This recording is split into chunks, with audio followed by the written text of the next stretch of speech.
점쟁이들이 점을 치고 받는 것을 복채라고 합니다. 국어 사전에 보면 점을 쳐준 값으로 점쟁이에게 주는 돈이라고 이 복채를 정의를 하는데요. 1980년대 이전까지는 현물로 쌀이나 닭 또는 계란 같은 이런 것을 복채로 주었다고 합니다. 그리고 1980년대 이후로는 이제 돈, 현금으로 주게 되는데요. 요즘은 복채가 얼마인가? 제가 인터넷에 검색을 해보니까 대략 평균적으로 3만 원에서 5만 원 정도라고 준다고 합니다. 젊은이들이 많이 점을 치는데 젊은이들은 타로점이라고 카드점이 있습니다. 그걸 치게 되면 보통 5천 원에서 만 원 정도 복채를 준다고 합니다. 사람이 이렇게 복채를 주는 것은 좀 좋은 점괘를 받기 위해 나에게 좀 좋은 이야기를 해달라고 복채를 주는 것입니다. 많은 복채를 주었는데 나쁜 소리 들으면 기분이 좋지 않죠. 그래서 점쟁이들도 눈치가 있으면 좀 안 좋은 점괘가 나와도 복채를 많이 받기 위해서 좀 좋게 포장을 한다든지 좀 애둘러서 말하기도 하는 것입니다. 이런 인간의 심리가 모압 왕 발락에게 있습니다. 모압 왕 발락은 이스라엘이 온다는 소문을 들었습니다. 에돔을 통과해서 가나안에 들어가지 못하고 에돔의 거절로 인하여서 멀리 광야길을 돌아 자신들에게 오게 되고 자신들을 통과해서 가나안에 들어간다는 이야기를 들었습니다. 옆나라인 아모리 왕이었던 시온이 이스라엘을 거절하다가 점령당하였다는 이야기도 들었습니다. 마치 파죽지세처럼 이스라엘이 자신들에게도 오고 있습니다. 이 고대 사회에는 전쟁이라고 하는 것이 신들의 전쟁입니다. 내가 모시는 신과 적이 모시는 신이 싸우는 전쟁입니다. 그래서 어느 신이 더 위대한가, 어느 신이 더 강한 신인가, 또는 그 신을 저주하기도 하고 그 신을 믿는 백성들을 저주함으로써 전쟁에 이기려고 하는 것입니다. 이러한 전쟁의 모습이 바로 오늘 본문에 기록되어 있습니다. 당시 모압이 섬기던 신은 그모스라고 하는 신입니다. 모압은 그모스를 주신으로 섬겼고 동시에 또한 본문을 보게 되면 그는 옆나라에 있던 이 가나안 백성들, 고대 근동에서 보편적으로 섬기고 있던 바알신도 함께 섬겼습니다. 그래서 모압 왕 발락은 생각하기를 이스라엘이 섬기던 신, 이 여호와라고 하는 신은 내가 한 번도 들어보지 못했는데 내가 섬기는 신 그모스와 이 바알이 이스라엘 신을 저주하고 또는 이스라엘 백성들을 저주하게 되면 아마 이길 수 있지 않을까? 아니면 내가 섬기는 이 신이 여호와라고 하는 이 신에게 명령하여서 이스라엘 백성들, 그들이 섬기는 신들을 그들이 섬기던 그 백성들에게 저주를 퍼붓는다고 한다면 내가 전쟁에서 이길 수 있지 않을까라는 생각을 했던 것 같습니다.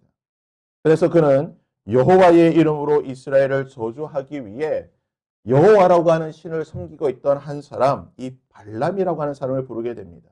발람에 대해서는 22장 6절에 그대가 복을 비는 자는 복을 받고 저주하는 자는 저주를 받는 줄을 내가 알았다. 이 발람의 신통함에 대해서 알고 있었던 발락은 발람을 데리고 오기 위해 수많은 복채를 주게 됩니다. 그의 이름을 높여주고 명예를 세워주고 그에게 수많은 금은 보화를 주어서 이 복채를 주어서 그를 데려오게 됩니다. 발람은 결국 물질과 명예의 욕심을 이기지 못하고 이스라엘을 저주하기 위해 발락에게로 가게 되고 이 과정 속에서 나귀가 말을 하는 기적을 겪게 됩니다. 이것들을 통하여서 나는 하나님의 말씀만을 전하는 사람이다. 나는 어떤 일이 있더라도 하나님의 말씀만 전하겠다라고 이야기를 하게 됩니다. 그것이 바로 38절에 발람이 발락에게 이르되 내가 오기는 하였으나 무엇을 말할 능력이 있사오리까? 하나님이 내 입에 주시는 말씀 그것을 말할 뿐이니 내가 비록 어쩔 수 없이 돈과 명예에 팔려서 당신에게 오기는 하였지만 그래도 나는 하나님의 말씀만을 전하겠습니다. 당신이 나에게 어떤 복채를 준다 할지라도 나는 하나님의 말씀을 전하겠습니다. 이후 본문의 말씀을 보게 되면 이제 발람이 예언하고 있던 첫 번째, 두 번째 예언 그리고 내일 살펴볼 말씀에서는 세 번째, 네 번째, 다섯 번째 예언이 나오게 됩니다. 자, 우리가 이 상황을 한번 머릿속에 생각해 보겠습니다. 전날에 모압 왕이 자신을 수많은 높은 이 왕족과 귀족들을 통하여 데려왔습니다. 자신을 영접하고 마치 왕족처럼 귀족처럼 대접해 주었습니다. 성대한 환영회도 열어주었습니다. 각종 금은 보화를 나에게 주면서 제발 이스라엘 백성들을 저주하라고 그러한 저주의 점괘를 내라고 복채도 주었습니다. 이제 눈앞에는 끝없이 펼쳐져 있는 이스라엘 백성들이 보입니다. 그리고 자신 곁에는 모압 왕을 비롯하여 수십 명 많은 이 모압의 지도부들이 많은 병력들을 이끌고 자신들 주위에 둘러싸고 있습니다. 여러분 같으면 어떻게 하시겠습니까? 하나님의 말씀을 전할 수도 있습니다. 물론 당연히 그래야 되겠죠. 하지만 이 발람이 지금 어떤 사람입니까? 양심이 팔렸던 사람입니다. 수많은 금은 보화에 자신의 신앙 양심은 저버리고 하나님의 기적을 보았음에도 불구하고 그는 끝끝내 이 발락에게로 와서 지금 하나님의 말씀을 전하기 위해 서 있습니다. 모압 사람들에게 내가 하나님의 말씀입니다고 전한다 한들 알 방법이 없습니다. 지금 발락은 하나님의 음성을 자신만 듣고 있는 거예요. 하나님께서 말씀하시는 것을 자신만 듣고 있는 겁니다. 자신이 어떤 말을 한들, 좋은 말을 한들, 저주의 말을 한들 이 모압 사람들은 그것을 알 방법이 없습니다. 오히려 이스라엘을 저주하고 영 이렇게 된 거 이스라엘을 저주하고 더 많은 복채를 받아서 그냥 도망가도 되는 것입니다. 이 사람은 이미 거짓 선지자로 악한 사람으로 드러났기 때문에 거짓말을 하고 많은 것들을 챙겨서 도망가도 아무렇지도 않은 상황입니다. 그런데요, 발람이 무엇을 하고 있습니까? 하나님의 말씀 들은 그대로 전하고 있습니다. 죽을 수도 있습니다. 수많은 금은 보화가 자신에게 있고 지금 많은 사람들이 자신의 입에서 이스라엘 백성들을 저주하라고 하는 이 말을 기대하고 있는데 오히려 이스라엘을 축복하고 모압 왕 발락을 저주하는 말을 하고 있습니다. 죽을 수도 있고 자신이 받았던 모든 것을 빼앗길 수도 있지만 그는 하나님께 들은 말씀 그대로 그 예언 그대로 전하고 있다라는 것입니다. 이런 이야기가 있습니다. 고장난 시계도 하루에 2번은 맞습니다.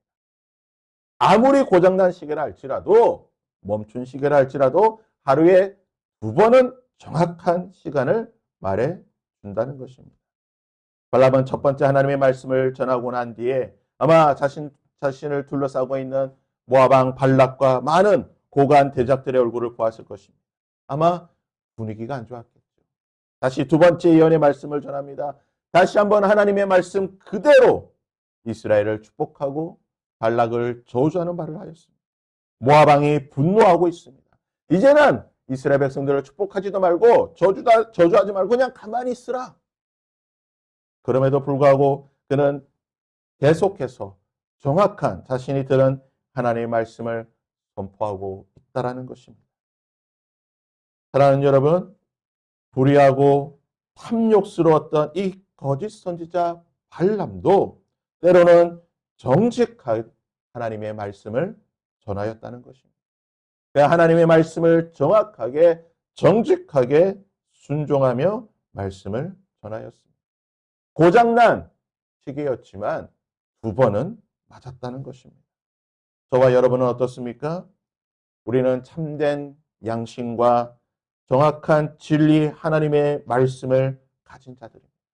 그렇다고 한다면 저 불의한 발람보다는 그래도 하나님의 말씀을 정확하게 증거해야 될 것이고 그래도 우리는 저 불의한 발람보다는 하나님의 말씀에 순종하고 하나님의 말씀을 증거해야 될 줄 믿습니다. 오늘 하루 우리는 저 불의한 발람보다는 저 불의한 발람과는 비교할 수 없는 순결하고 정직하고 순종한 마음으로 하나님 말씀에 반응하고 그 말씀대로 살아가고 그리고 그 말씀을 증거할 수 있는 저와 여러분의 삶이 될 수 있기를 바랍니다. 우리는 정확무한 하나님의 말씀을 가진 살아있는 진리의 성령의 영을 가진 자로서 하나님의 말씀을 정확하게 반응하고 증거할 수 있는 오늘 한날이 될 수 있기를 주님의 이름으로 부탁드립니다.